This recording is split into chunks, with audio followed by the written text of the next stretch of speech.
இப்போ நம்ம பார்வையில் சக்தி குறைஞ்சிருச்சு, பொய்யானதை நம்ப ஆரம்பிச்சிட்டோம், பார்க்குறதெல்லாம் நம்ப ஆரம்பிச்சிட்டோம், அதுதான் வாழ்க்கைன்னு சொல்லிட்டு இப்போ பார்வை சக்தியும் குறைஞ்சி போச்சு. எதை பார்க்க போகிறீங்க? கண்ணாடி போடலாமா? இதெல்லாம் இறைவனுடைய படைப்பு தான் கேட்குறாங்க.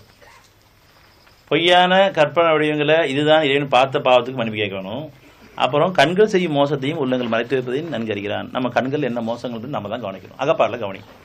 பார்வையோட சக்தி குறைஞ்சிருக்குன்னு சொன்னால் இவ்வளோ கடிகள் இருப்பதன் காரணமாக கண்ணாடி இவருடைய படைப்பு தான் அப்படின்னு சொல்கிறீங்களே, அது சைத்தானுடைய அழகாயிட்டு காமிச்சிருக்கலாம்.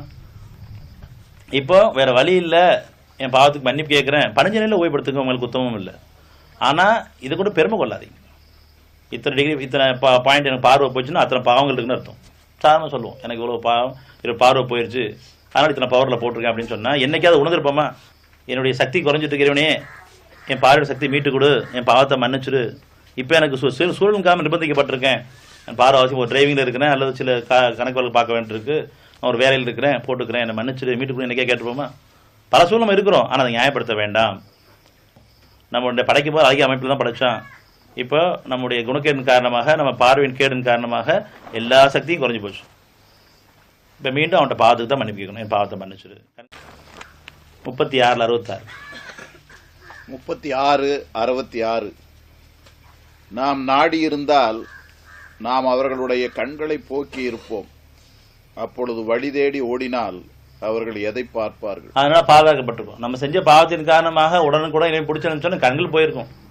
கண்கள் மட்டும் இல்லை, பேசின பேச்சுக்கு வாயை பிடிச்சிருப்பான், கை காலையும் பிடிச்சிருப்பான், அவ்வளோ மன்னிப்பு கொண்டு வாழ வைக்கப்பட்டிருக்கிறோம். நம்ம இறைவன் நம்மளை படைச்சவன் அளவற்ற அருளால் நிகரற்று இருக்க முடியுங்கிறதுக்கு வேற யாருடைய வாழ்க்கையும் உதாரணத்துக்கு தேவையில்லை, நம்முடைய வாழ்க்கையை போதுமானது. அது மட்டும் இல்லை, அத்தனை கேடுகளையும் என் மனத்தில் இருந்து என்னால் மன்னிக்க முடியாது. கடந்த காலங்களில் நான் செஞ்ச பாவங்கள், ஒவ்வொருத்தரும் நம்ம செஞ்ச பாவங்கள் எல்லாம் நம்ம உணர்ந்து பார்த்தோம்னு சொன்னால் என்னால் என்ன மன்னிக்க முடியாது. அப்பேற்பட்ட கேடுகள் என்று இருக்குது, அதையும் மன்னிச்சு மறைச்சு கண்ணியமாக வாழ வச்சுக்கணும்னு சொன்னால் நிச்சயமாக இறைவன் அளவற்ற அருளால் நிகரற்று இருக்க முடியவன்.